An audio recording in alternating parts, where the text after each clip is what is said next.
안녕하세요. 오늘도 복된 날입니다. 오늘은 창세기 29장 21절에서 35절까지 말씀을 살펴보도록 하겠습니다. 사람은 나쁜 것만 사랑해서 망하는 것이 아니라 좋은 것을 지나치게 사랑해서 무너질 때가 더 많습니다. 사랑, 인정, 성공은 분명 좋은 것이지만 그것이 하나님보다 더 큰 자리에 올라가 이것 없이는 살 수 없다는 우상이 되는 순간 관계는 집착과 비교로 얼룩지기 시작합니다. 내가 가장 간절히 원하는 것이 나를 가장 깊이 찌르는 무기가 되는 아이러니는 우리가 진짜 바라보아야 할 대상이 누구인지를 잊었을 때 발생합니다. 남편의 사랑에 목말랐던 여인과 한 여인에게만 집착했던 남자의 엇갈린 시선을 통해 우리 영혼이 머물러야 할 진짜 사랑의 근원이 어디인지 확인해 보겠습니다. 야곱은 아버지 이삭의 말씀대로 힘겹게 하란까지 와서 외삼촌 라반의 딸을 만났습니다. 하나님은 우연처럼 보이는 만남 속에서도 정확하게 야곱을 인도하셨습니다. 야곱은 라헬을 사랑하여 그녀를 위하여 7년 동안 라반을 섬기기로 약속했습니다. 약속한 7년이 됐습니다. 21절에서 24절입니다. 야곱이 라반에게 이르되 내 기한이 찼으니 내 아내를 내게 주소서 내가 그에게 들어가겠나이다. 라반이 그곳 사람을 다 모아 잔치하고 저녁에 그의 딸 레아를 야곱에게로 데려가매 야곱이 그에게로 들어가니라. 라반이 또 그의 여종 실바를 그의 딸 레아에게 시녀로 주었더라.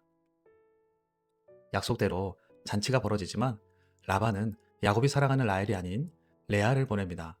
야곱은 자기가 과거에 행했던 속임의 거울을 이제 자기 삶 속에서 정면으로 마주하게 됩니다. 25절에서 27절입니다. 야곱이 아침에 보니 레아라. 라반에게 이르되 외삼촌이 어찌하여 내게 이같이 행하셨나이까? 내가 라헬을 위하여 외삼촌을 섬기지 아니하였나이까? 외삼촌이 나를 속이심은 어찌 됨이니이까? 라반이 이르되 언니보다 아우를 먼저 주는 것은 우리 지방에서 하지 아니하는 바이라. 이를 위하여 7일을 채우라. 우리가 그도 내게 주리니 네가 또 나를 7년 동안 섬길지니라. 야곱은 아침이 되어 보니 자기가 사랑하던 라헬이 아니라 레아와 함께 있다는 사실을 알게 됩니다. 야곱이 느낀 충격은 엄청났을 것입니다. 그런데 성경이 이 장면을 자세히 기록한 것은 이것입니다. 야곱은 속이는 사람의 자리에서 속임당하는 사람이 됐다는 것입니다. 그는 다른 사람인 척하며 아버지 앞에 섰습니다. 그 결과 축복을 가져갔습니다. 그런데 그가 속였던 대로 당합니다. 하나님은 야곱을 자기가 지은 죄의 모양을 직접 체험하게 하십니다. 왜 그럴까요? 그래야 비로소 자기가 무엇을 행했는지 몸으로 알게 되기 때문입니다. 사람은 남에게 상처 줄 때는 생각보다 둔합니다. 그런데 똑같은 상처를 자기가 받으면 그것이 얼마나 아픈지 압니다. 야곱이 지금 바로 그 자리에 서 있습니다. 이건 징계로서의 은혜입니다.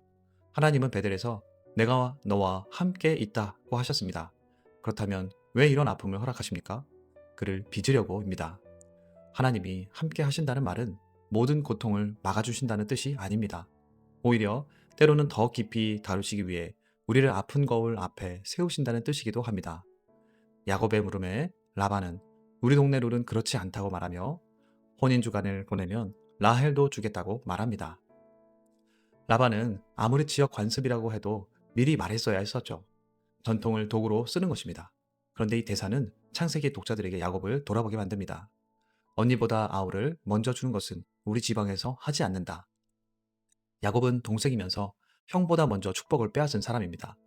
성경은 마치 야곱아, 너는 동생이 먼저 가는 걸 당연하게 여기지 않았느냐? 라고 비틀어 묻는 것 같습니다. 물론 라반은 의로운 사람이 아닙니다. 그도 죄인입니다. 하지만 하나님은 그 죄인의 말조차도 야곱을 다루는 도구로 사용하십니다. 참 무섭고도 정교하신 섭리입니다. 이어지는 28절에서 30절 말씀입니다. 야곱이 그대로 하여 그 7일을 채우매 라반이 딸 라헬도 그에게 아내로 주고 라반이 또 그의 여종 빌하를 그의 딸 라헬에게 주어 시녀가 되게 하매 야곱이 또한 라헬에게로 들어갔고 그가 레아보다 라헬을 더 사랑하여 다시 7년 동안 라반을 섬겼더라. 결국 야곱은 레아와의 7일을 채우고 라헬도 아내로 맞이합니다. 겉으로 보면 야곱은 원하던 라헬도 결국 얻습니다. 하지만 이는 해피엔딩이 아닙니다. 왜냐하면 이 과정은 속임 위에 세워졌고 비교 위에 세워졌기 때문입니다. 야곱이 레아보다 라헬을 더 사랑하였더라. 이 사실은 앞으로 벌어질 모든 긴장의 뇌관입니다. 편애는 집안을 무너뜨립니다. 이삭은 에서를 편애했고 리브가는 야곱을 편애했습니다. 그 결과 집은 갈라졌습니다. 그런데 이제 야곱도 편애 구조 안으로 들어갑니다. 사람은 참 연약합니다.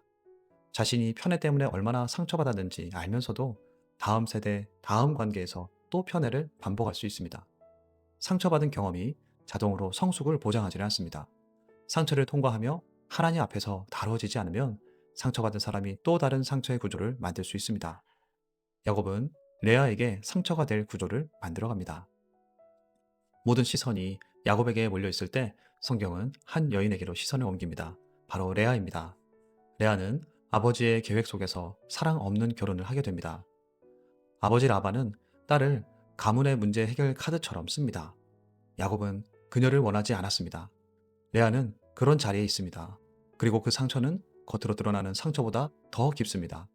많은 이들이 야곱과 라헬의 로맨스를 바랄 때 성경의 시선은 점점 레아에게 갑니다. 왜냐하면 하나님의 시선이 거기로 향하기 때문입니다. 이어지는 31절입니다. 여호와께서 레아가 사랑받지 못함을 보시고 그의 태를 여셨으나 라헬은 자녀가 없었더라. 야곱은 라헬의 아름다움을 봤습니다. 그런데 하나님은 레아의 마음이 무너져 있다는 사실을 보셨습니다.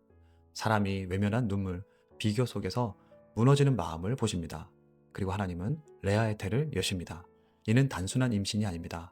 하나님이 레아를 보신다는 것입니다. 레아는 하나님의 은혜로 르우벤, 시므온, 레위, 유다를 낳습니다. 그들의 이름 뜻 안에서 레아가 남편의 사랑을 얼마나 바라는지를 알 수 있습니다. 32절에서 35절 말씀입니다. 레아가 임신하여 아들을 낳고 그 이름을 르우벤이라 하여 이르되 여호와께서 나의 괴로움을 돌보셨으니 이는 내 남편이 나를 사랑하리로다 하였더라.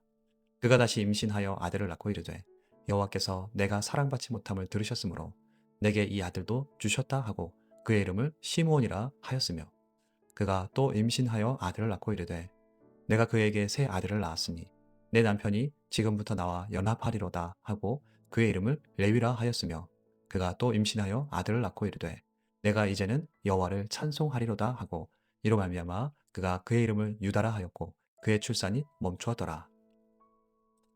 르우벤, 시므온, 레위에 이르러서는 이제 남편이 나와 연합하리라는 갈망입니다.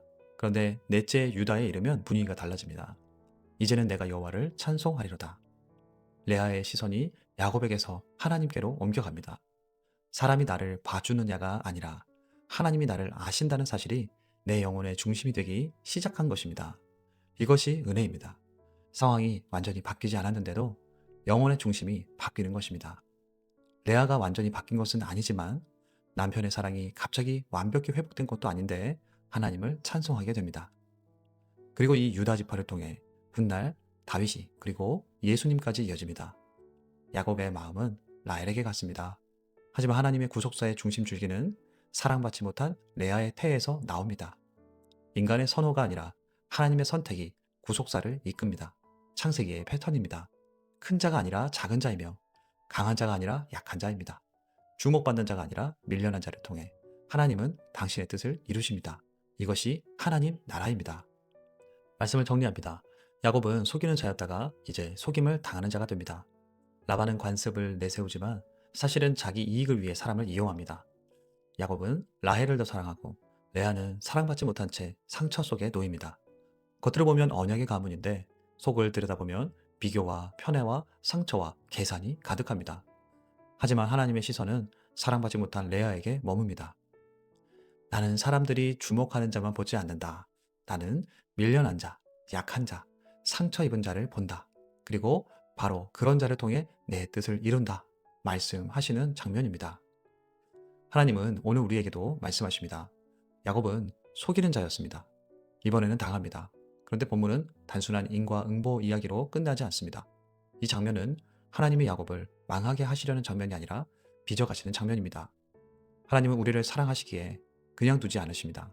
그렇지만 야곱은 또한 편애당한 자로서 레아보다 라헬을 더 사랑합니다. 상처는 저절로 치유되지 않습니다. 하나님 앞에서 다뤄지지 않으면 상처는 또 다른 상처의 통로가 됩니다. 하나님은 그런 레아를 살펴보셨습니다.